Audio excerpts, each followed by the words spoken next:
Baik, kita akan masuk teman-teman hadis lanjutannya pada kesempatan ini, yaitu hadis nomor 536 dari awal kita belajar. Dan ini urutan 15 dalam bab kita dengan sanad sahih. Dari Rifa'ah bin Rafi' radhiyallahu anhu, dia berkata, "Kuntu jalisan 'inda Rasulillah sallallahu alaihi wasallam idh ja'ahu rajulun fadakhala al-masjid fa shalla." Fadzakara al-hadits ila an qala fihi فقال الرجل لا أدري ما إبت علي فقال النبي صلى الله عليه وسلم إنه لا تتم صلاة أحدكم حتى يصبغ الوضوء كما أمره الله تعالى ويغسل وجهه ويديه إلى المرفقين ويمسح برأسه ورجليه إلى الكعبين ثم يكبر الله ويحمده ويمجده ويقرأ من القرآن ما أذن الله له فيه وتيسر ثم يكبر ويركع فيضع كفيه على ركبتيه حتى تطمئن مفاصله وتسترخي ثم يقول سمع الله لمن حمده ويستوي قائما حتى يأخذ كل عظم مأخذه ويقيم صلبه ثم يكبر فيسجد ويمكن جبهته من الأرض حتى تطمئن مفاصله وتسترخي ثم يكبر فيرفع رأسه ويستوي قاعدا على مقعدته ويقيم صلبه فوصف الصلاة هكذا حتى فرق ثم قال لا تتم صلاة أحدكم حتى يفعل ذلك. Terjemahannya, kata Rifa'ah bin Rafi' radhiyallahu anhu, dia mengatakan, aku sedang duduk di sisi Rasulullah sallallahu alaihi wasallam. Tiba-tiba seorang laki-laki datang kepada beliau lalu masuk masjid dan orang itu salat. Kemudian ada di sini sedikit antara dua kurung. Lalu dia menyebutkan hadis sampai dia berkata, maksudnya hadis itu dia ceritakan tentang kondisi yang terjadi sampai dia berkata, lalu laki-laki itu berkata, aku tidak tahu apa yang engkau anggap salah dariku. Ya, maksudnya Nabi Rifa'ah bin Rafi mengulangi apa yang tadi disampaikan atau memberikan gambaran seperti riwayat sebelumnya. Orang ini sholat, lalu kemudian dia kembali lagi. Nabi bilang, kembalilah, ya, sholatlah karena kau belum sholat. Jadi dia ceritakan itu yang dimaksud dengan potongan. Lalu dia menyebutkan hadisnya sampai. Dia berkata, maksudnya langsung diambil sebuah keputusan untuk pernyataan beliau yang mengatakan, lalu laki-laki itu berkata, aku tidak tahu apa yang engkau anggap salah dariku. Karena orang ini sholat sampai 3 kali Nabi SAW suruh ulangi kan. Maka Nabi SAW bersabda, sungguhnya sholat salah seorang dari kalian tidak sempurna sehingga dia menyempurnakan wudu. Sebagaimana dia diperintahkan oleh Allah Ta'ala. Dia membasuh wajahnya dan kedua tangannya sampai kedua siku. Mengusap kepalanya dan membasuh kedua kakinya sampai kedua mata kakinya. Kemudian dia bertakbir, memuji Allah dan memuliakannya. Membaca apa yang diizinkan oleh Allah kepadanya dan mudah dari Al-Quran. Kemudian bertakbir dan ruku, lalu dia meletakkan kedua telapak tangannya di atas kedua lututnya sehingga persendi-sendiannya tenang dan berposisi di tempatnya. Kemudian mengucapkan semoga Allah mendengar orang-orang yang memuji, maksudnya i'tidal, sami Allah liman hamidah. Kemudian mengucapkan kata itu, lalu dia tegak berdiri sehingga seluruh tulang menempati posisinya dan dia menegakkan tulang punggungnya. Kemudian bertakbir dan sujud, menempatkan keningnya di tanah sehingga persendi-sendian tenang dan berposisi di tempatnya. Kemudian bertakbir, lalu mengangkat kepalanya, duduk di antara dua sujud. Kemudian duduk dengan baik di tempat duduknya dan meluruskan tulang punggungnya.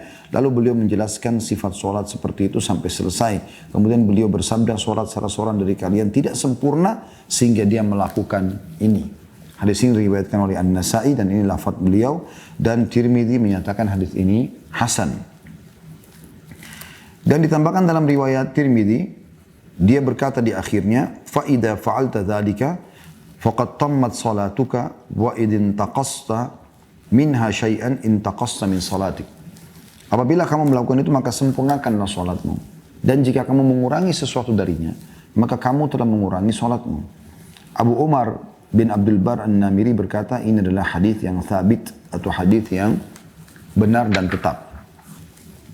Hadis ini teman-teman sekalian menyempurnakan bahasan kita karena masih dalam bab yang sama tentang wajibnya orang khusyuk, tumanina dalam sholat.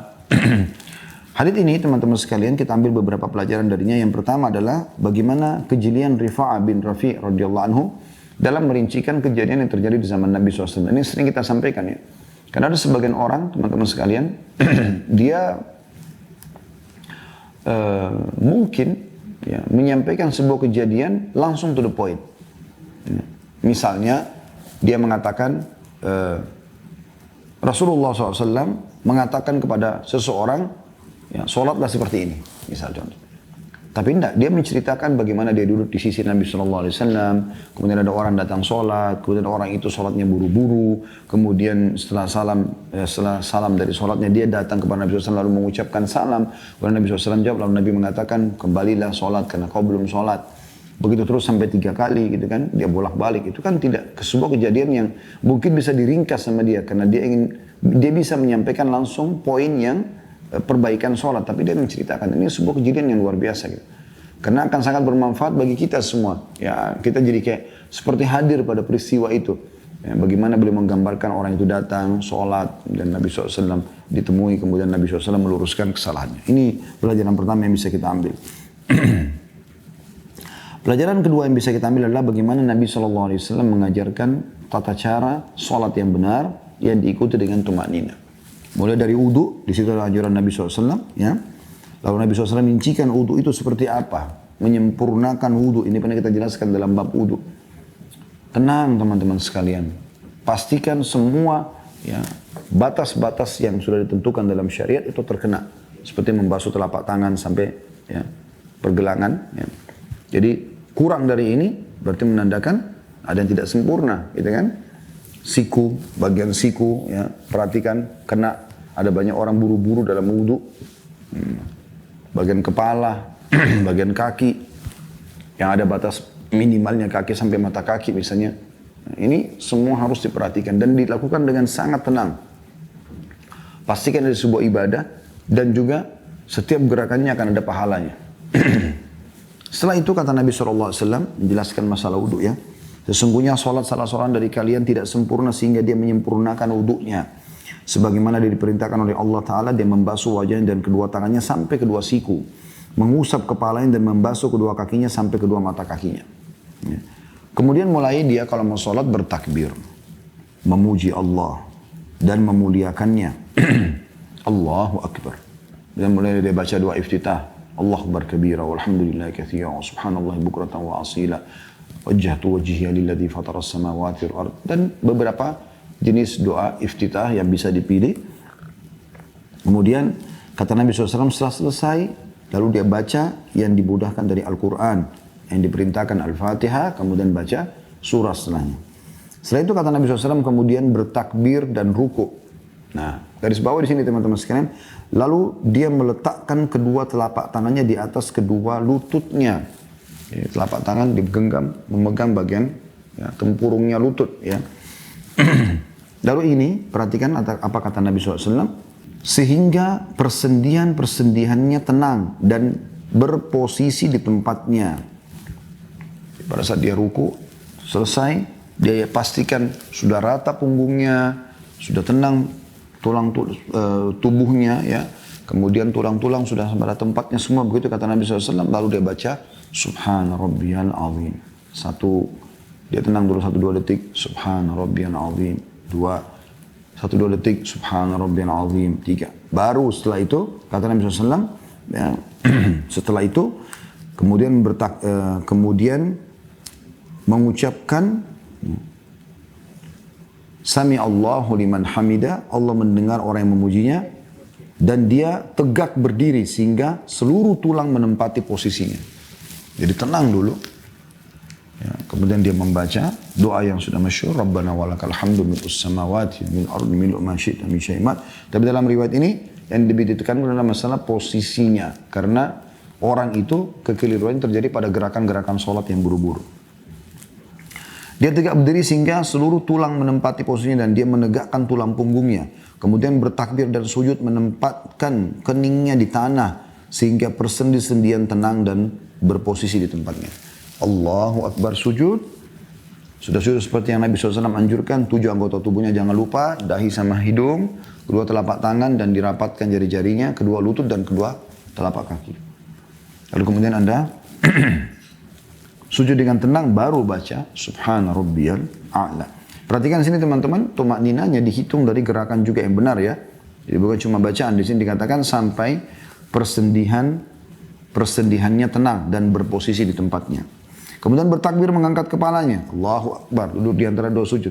Duduk dengan baik di tempat duduknya dan meluruskan tulang punggungnya. Ya. Tegak. Lalu kata Rafi'ah atau Rifa'ah bin Rafi' radhiyallahu anhu, kemudian ya, Nabi SAW menjelaskan sifat solat sampai selesai ya, dan beliau bersabda, solat salah seorang dari kalian tidak sempurna sehingga dia melakukan ini. Dalam riwayat tadi yang sudah kita bacakan juga, riwayat At-Tirmidzi, kata Nabi SAW, apabila kamu melakukan ini mengikuti anjuranku, maka sempurnalah solatmu, dan jika kamu mengurangi sesuatu darinya, ada yang kamu buru-buru, maka kamu telah mengurangi solatmu. Artinya pahalanya. Ya. Dan ini juga ada pelajaran penting teman-teman sekalian, bagaimana tumaknina atau kehusyuan bagian daripada kewajiban solat. Ya. Ini sudah kita jelaskan beberapa teman lalu. Karena memang hadis ini sangat tegas, dan hadis sebelumnya tentang batalnya solat orang yang buru-buru dan tergesa-gesa. Selanjutnya hadis nomor 537 atau urutan 16 dalam pasal kita atau dalam bab kita. Saya ulangi kembali, hadis nomor 537, hadis dari awal kita belajar, dan hadis 16 dalam bab kita ini. Dengan sanad hasan dari Ammar bin Yasir radhiyallahu anhuma, dia dan ayahnya adalah sahabat. Dia berkata, aku mendengar Rasulullah SAW bersabda, inna rajula la yansarifu wa ma kutiba lahu illa ushru salatihi tus'uha thumnuha sub'uha sudsuha khumsuha rub'uha thuluthuha nisfuha. Sesungguhnya salah seorang menyelesaikan sholatnya dan tidak ada yang ditulis untuknya kecuali hanya 1/10 dari sholatnya. Ya, ada footnote nomor 545, 1/10 pahalanya karena kurangnya kehusyuan, ketenangan dan lain-lainnya. Ada juga yang tidak menerima kecuali 1/9-nya, 1/8-nya, 1/7-nya, 1/6-nya, 1/5-nya, 1/4-nya, 1/3-nya atau setengahnya. Diriwayatkan oleh Abu Dawud, An-Nasai dan Ibnu Hibban dalam sahihnya dengan riwayat senada. Hadis ini teman-teman sekalian, bukan berarti semua orang pasti tidak bisa khusyuk. Jangan difahami seperti itu. Justru sebaliknya, Nabi SAW ingatkan ini agar jangan sampai kita tergolong golongan ini.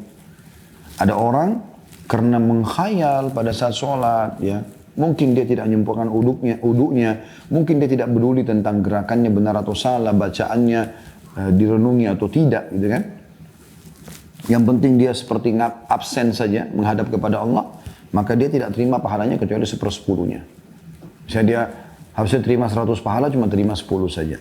Atau mungkin ada cuma menerima 1/9-nya, atau 1/8-nya, atau 1/7-nya, atau 1/6-nya, atau 1/5-nya, atau 1/4, dan 1/3-nya. Dan biasanya orang yang seperti ini maksimal cuma menerima setengahnya. Karena setengah dia sadar, ya, setengahnya dia menghayal. Jadi waswas syaitan. Kalau Anda mau bertanya lalu bagaimana kiatnya supaya kami khusyuk? Ya. Yang pertama, sempurnakan wudhu. Benar wudhunya, kemudian Anda menggunakan pakaian yang baik, yang bersih, jauh dari najis. Ya. Masuk dalamnya adalah bagaimana Anda memilih tempat yang benar, karena khusyuk itu akan berpengaruh sekali dengan tempat yang kita pakai sholat. Ya. Pakaian, sejadah, tempat sholatnya juga. Kemudian waktu sholat sudah masuk dan di awal waktu. Kemudian Anda mulai menjalankan hadis Nabi SAW tadi, menghadap kiblat dengan tenang, tegakkan dulu semua tulang-tulang kita, kemudian baru bertakbir dengan niat dalam hati, kalau saya akan kerjakan sholat ini karena Allah, Allahu Akbar. Lalu kemudian Anda mulai menikmati setiap gerakan dan bacaan tersebut dengan tenang, sebagaimana sudah kami gambarkan tadi, dan itu Anda lakukan di semua gerakan sampai salam. Dan yang tidak kalah pentingnya teman-teman sekalian adalah jauhi kemaksiatan. Karena kehusyuan bisa hilang juga atau berkurang karena kemaksiatan. Termasuk kiat yang penting untuk digarisbawahi adalah hadis Utsman bin Abi Maz'un radhiyallahu anhu. Bagaimana beliau datang kepada Nabi SAW lalu mengatakan, ya Rasulullah, saya kalau sholat kadang-kadang menghayal. Ya, kadang-kadang menghayal. Maka kata Ya. Dia, atau kata Nabi, dia mengatakan, ya Rasulullah kadang-kadang saya sholat tidak khusyuk. Gitu. Kata Nabi SAW, itu golongan syaitan yang bernama khinzib atau khinzab, ya, yang bertengkar di kuping seseorang pada saat sholat. Kemudian dia mengatakan, ingatlah ini, ingat itu, sampai dia lupa berapa rakaat. Kalau datang kepadamu, bacalah isti'adzah. A'udzubillahi minasyaitonir rajim, lalu tiuplah ke sebelah kiri 3 kali dengan sedikit ada air ludahnya. Lalu kata Utsman bin Abi Mad'un radhiyallahu anhu, pada saat saya mengamalkan itu saya tidak temukan lagi ada gangguan syaitan, ya. Ini termasuk bagian-bagian supaya seseorang bisa sempurna pahala sholatnya, karena sayang waktu sudah kita lowongkan, ya, kita sudah coba melakukan gerakannya, membaca bacaannya, tapi pahalanya tidak sempurna. Sayang. Kenapa nggak sekalian yang sempurna? Dan Anda bisa lakukan itu insya Allah. Hadis selanjutnya masih dalam masalah khusyuk ini, 538 dari awal kita belajar dan urutan 17 di bab kita ini, Hasan di ghairihi, jadi Hasan karena dikuatkan dengan riwayat yang lain. Dari Abu Yasar radhiyallahu anhu bahwa Nabi SAW bersabda, minkum man yusalli salata kamilah, wa minkum man yusalli nisf, wa thulutha, wa rubu'a, wal khumsa, hatta balagal ushr. Di antara kalian ada yang sholat dengan pahala sempurna. Nah, berarti kan jelas tadi, ada orang yang sempurna pahalanya. Karena tadi dia jalankan kiat-kiat kekhusyuan tersebut. Dia juga jauh dari kemaksiatan. Dia penuhi semua gerakan dan bacaan yang benar. Di antara kalian ada juga yang sholat tapi dapat setengah saja. Karena setengahnya khusyuk, setengahnya menghayal. Ada yang sepertiga, ada yang seperempat, ada yang seperlima, sampai mencapai 1/10 saja. Hadis ini riwayat An-Nasai dengan sanad hasan. Dan hadis ini menyempurnakan apa tadi yang sudah kita bahas sebelumnya, yaitu pahala-pahala sholat bisa hilang dan tanda kutip dicuri oleh syaitan. Dia mengurangi, maksud saya di sini, ya, pahala sholat dengan membuat orang tidak khusyuk. Selanjutnya di 539 urutan 18 dalam bab kita, Hasan Sahih dari Abu Hurairah radhiyallahu anhu, dia berkata, Rasulullah SAW bersabda, as-salatu thalathatu athlath, ya, at-tuhuru thuluth, wal-ruku'u thuluth, was-sujudu thuluth. Faman addaha bihaqqiha qubilat minhu wa qubila minhu sa'iru amali wa man ruddat alaihi salatu rudda alaihi sa'iru amali. Salat itu ada tiga bagian, bersuci sepertiganya, ruku sepertiganya, dan sujud sepertiganya. Barang siapa yang melaksanakannya dengan memenuhi haknya, maka ia diterima darinya. Dan sisa amalnya yang lain juga diterima. Dan barang siapa yang sholatnya ditolak, maka sisa amalnya yang lain juga ditolak. Hadis ini riwayat Al-Bazzar dan dia berkata, kalau hadis ini sanadnya hasan. Hadis ini teman-teman sekalian menggambarkan dari Nabi SAW, sholat itu intinya 3. Dibagi 3. Sepertiganya suci. Dan ini pelajaran pertama dari hadis. Wudunya suci dari semua najis, ya, atau yang memang disuruh bersihkan dalam Islam, seperti orang junub mandi junub dulu, orang yang sudah batal wudu wudu dulu. Kemudian juga tubuhnya, ya, pakaiannya, tempatnya tidak ada najis, ya. Maka ini sepertiga sholat sudah dia dapatkan. Maka tadi kita sebutkan kiat khusyuk yang pertama adalah tadi penyempurnaan wudunya dulu. Jadi jangan buru-buru. Saya pernah lihat ini kejadian teman-teman sekalian, ya. Di masjid dekat tempat kami, ada satu anak muda, mungkin dia buru-buru mau ngejar sholat. Kebetulan jemaah pertama sudah selesai, dia ingin ikut jemaah yang kedua. Kebetulan dia wudhu, tempat wudhu itu ada di sebelah masjid dan saya bisa lihat itu. Pada saat dia wudhu, dia buru-buru ingin melihat ada jemaah, dia ikut jemaah yang kedua, lalu dia buru-buru sekali wudhunya, subhanallah. Termasuk kaki itu pada saat keran dibuka, dia cuma ini telapak kakinya cuma disentuhin air kanan dan kiri lalu lari gitu kan. Karena buru-burunya saya bilang, maaf tadi uduknya belum sempurna. Tapi dia hanya senyum lalu dia masuk dalam sholat. Sayang sebenarnya. Ya, secara teori agama tadi sholatnya nggak diterima. Untuk apa buru-buru kejar sholat sementara uduknya nggak sempurna? Padahal ini sudah sepertiga sholat di sini. Pelajaran yang kedua adalah warruku'u thuluth. Setelah at-tuhuru thuluth tadi, sepertiga adalah kesucian. Kemudian yang kedua adalah warruku'u thuluth. Ruku itu tolak ukur sepertiga sholat. Karena umumnya orang ya, terjadi hilangnya khusyuk itu justru di sujud dan ruku. Ya, Anda lihat kalau orang pertama takbir Allah Akbar, dia biasa masih membaca Al-Fatihah. Tapi begitu ruku, Allah Akbar, langsung bangun. Nah ini yang biasa hilang. Maka Nabi SAW mengatakan, sepertiga sholat khusyuk itu justru di ruku. Ruku dulu dengan tenang. Kalau Anda lihat ada orang sholat, dia ruku dengan tenang, apalagi kalau jadi imam, baru kemudian setelah dia baca, 3 kali saja sebenarnya. Subhana Rabbil Azim, tenang. Subhana Rabbil Azim, Subhana Rabbil Azim. Baru kemudian dia, Sami Allah liman hamidah. Maka ini termasuk bagian daripada sepertiga sholatnya. Ya. Kemudian pelajaran yang ketiga adalah sepertiga sholat ada di sujud. Was sujudu thuluth. Begitu juga ini yang sering terjadi ya. Orang begitu turun sujud, Allah Akbar, langsung bangun. Belum baca. Anda buru-buru pun misalnya Anda cuma bisa baca sekali saja. Subhana Rabbil A'la. Baik. Sujud. Subhana Rabbil A'la. Baru Anda bangun. Allahu Akbar. Boleh minimal sekali. Sunnahnya 3 kali. Bahkan bisa lebih dari itu. Tapi teman-teman sekalian, bukan berarti ada orang baru mau sujud, Subhana Rabbil A'la. Belum sampai kepalanya, keningnya. Tadi Nabi SAW mengatakan keningnya disentuhkan di tanah. Dia baca lagi yang kedua Subhana Rabbil A'la. Yang ketiga Subhana Rabbil A'la itu pada saat dia berdiri. Kan bacaan itu bacaan sujud. Nah ini poin yang penting sekali. Sehingga tidak sia-sia sholat kita. Sudah sekian tahun teman-teman kita sholat, buru-buru begini. Padahal kita pikir sudah diterima, padahal sebenarnya tidak. Dan Allah SWT mengatakan, فَمَنْ يَعْمَلْ مِثْقَالَ ذَرَّةٍ خَيْرًا يَرَهُ. Siapa yang berbuat seperti biji sabit dari kebaikan, pasti dia akan diperlihatkan. وَمَنْ يَعْمَلْ مِثْقَالَ ذَرَّةٍ شَرًّا يَرَهُ. Dan siapa yang berbuat seperti biji sabit dari keburukan, dia akan lihat. Jadi semuanya akan ada pertanggungjawabannya. Allah mengingatkan kepada kita dalam Al-Quran, A'udzu billahi minasyaitonir rajim. Am hasibtum annama khalaqnakum abathan wa annakum ilaina la turja'un. Al-ayat yang artinya, apakah kalian mengira kami ini menciptakan kalian sia-sia dan tidak akan dikembalikan kepada kami? Kita hidup di dunia ini teman-teman ada tujuannya, ada tujuan, ada target. Gak boleh sembarangan. Allah mengatakan dalam surah Ad-Dariyat, A'udzu billahi minasyaitonir rajim, wa ma khalaqtul jinna wal insa illa liya'budun. Aku tidak ciptakan jin dan manusia kecuali untuk menyembahku. Bukan untuk sia-sia. Dan pada saat menyembah Allah pun harus betul-betul maksimal. Gak bisa tidak. Anda kalau kerja menghadap kepada atasan Anda. Kalau Anda ngomongnya ngelantur, nggak nyambung dengan apa yang sedang dibicarakan dengan atasan, maka Anda diusir dari ruangan.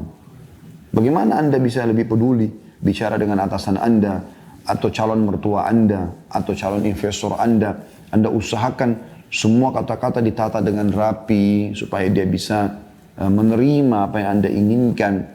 Dari lamaran Anda kepada anaknya, lamaran Anda di kantor, atau Anda minta penaikan gaji pada atasan. Dan sementara Anda tidak fahami itu dalam ibadah kepada Allah Subhanahu Wa Taala.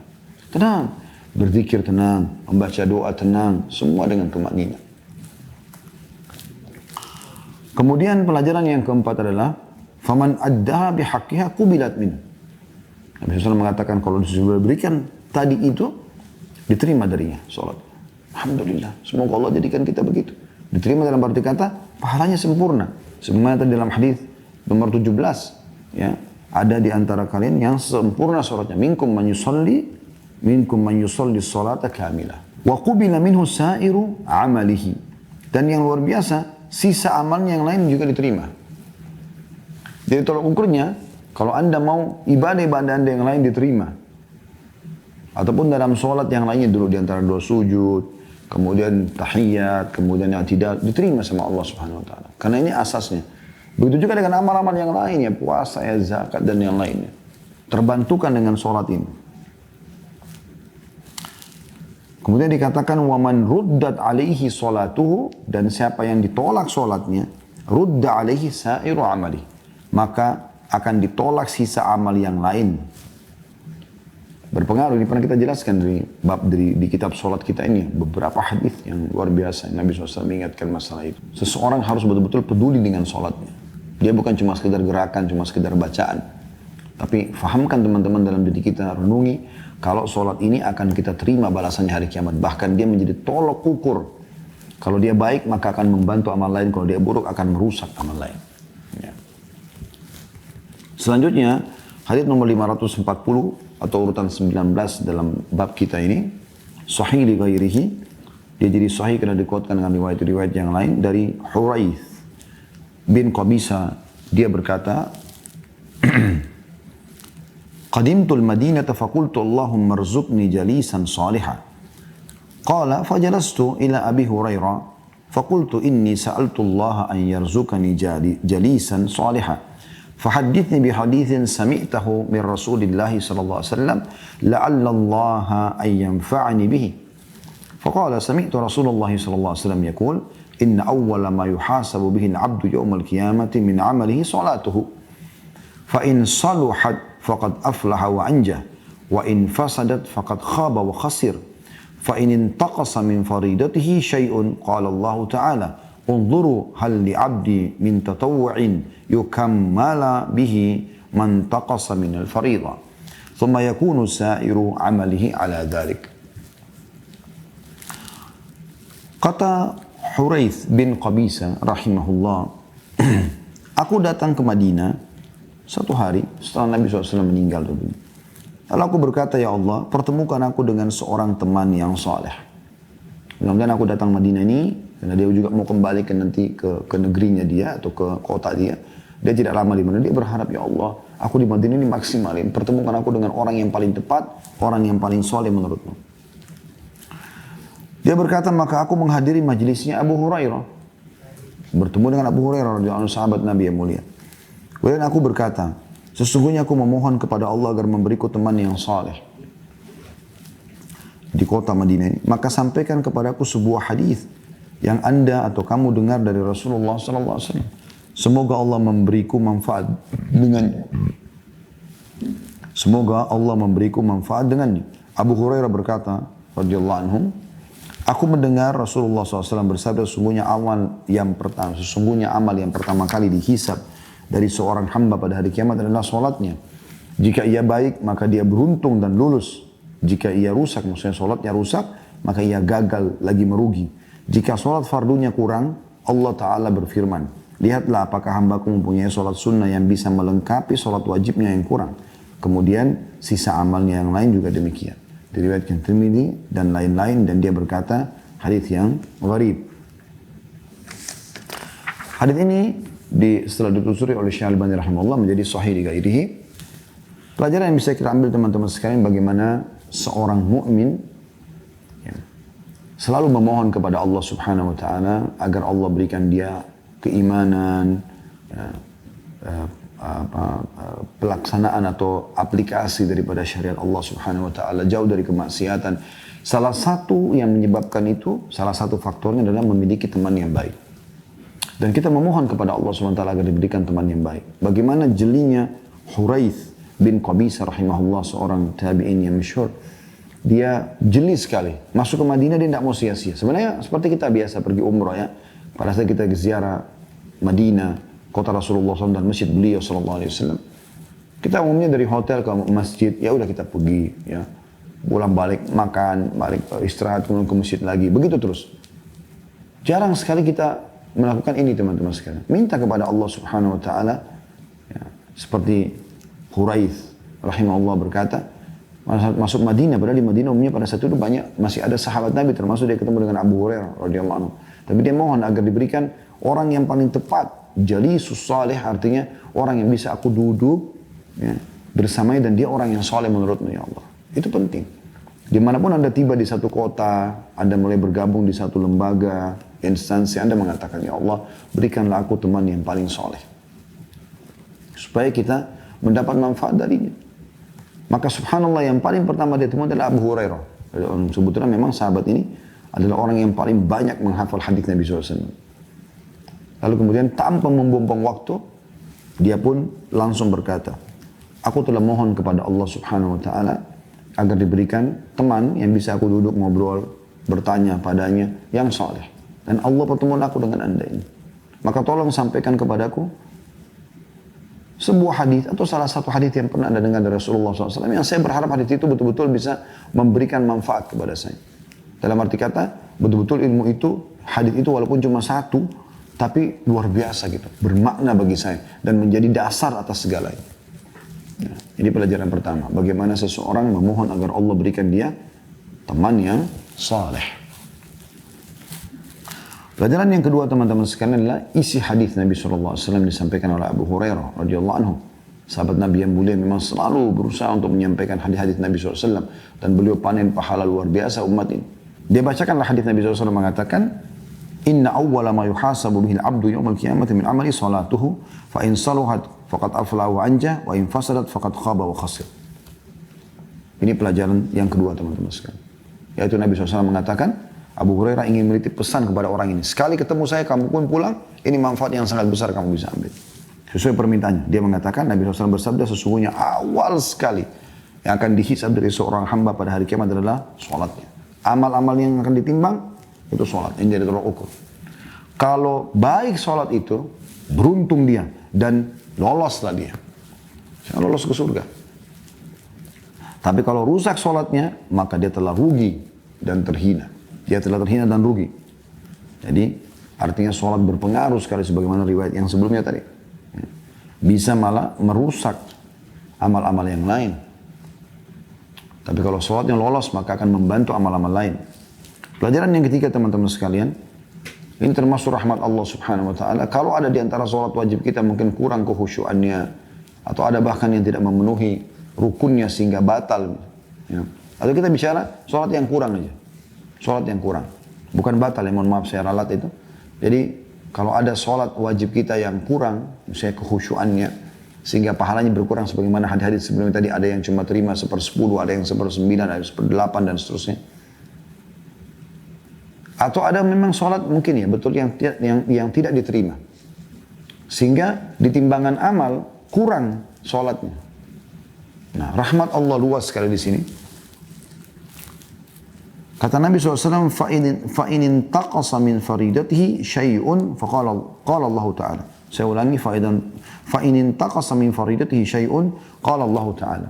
Kalau ada dari sholat wajibnya yang kurang khusyuknya, ataupun kurang karena tidak diterima, sehingga kurang jumlahnya secara kuantitasnya, maka Allah pun berfirman sebagai rahmat yang luas, unzuru hal li abdi min tatawu'in yukammala bihi man taqasa minal faridah. Apakah hambaku ini punya sholat sunnah ya, yang bisa menyempurnakan kekurangan sholat wajibnya. Jadi ini sebuah karunia Allah SWT yang luar biasa. Maka itu teman-teman sekalian, jangan pernah anggap remeh sholat sunnah. Sholat qabliyah, sholat ba'diyah, sholat duha, sholat malam, tahiyat masjid, sholat wudu, sholat taubat, ya, sholat gerhana kalau ada gerhana, ya, sholat jenazah, banyak ya, yang sudah ada dalam syariat Allah SWT. Kerjakan itu, karena itu semua kalau pada saat itu anda kerjakan dengan khusyuan, bisa membantu kekurangan timbangan amal sholat di timbangan amal hari kiamat. Karena tadi sudah kita bahasakan, kalau baik sholatnya, maka akan selamat dia. Dan membantu amal lain, kalau itu buruk, maka akan celaka dia dan akan mengganggu juga amal yang lainnya. Dan itu ditutup dengan sabda Nabi SAW, ثُمَّ يَكُونُ سَائِرُ عَمَلِهِ عَلَى ذَلِكَ. Kemudian seluruh amalnya, tolak ukurnya adalah hal tersebut. Ya. Baik teman-teman sekalian, ini insya Allah yang kita bisa bahas pada kesempatan ini.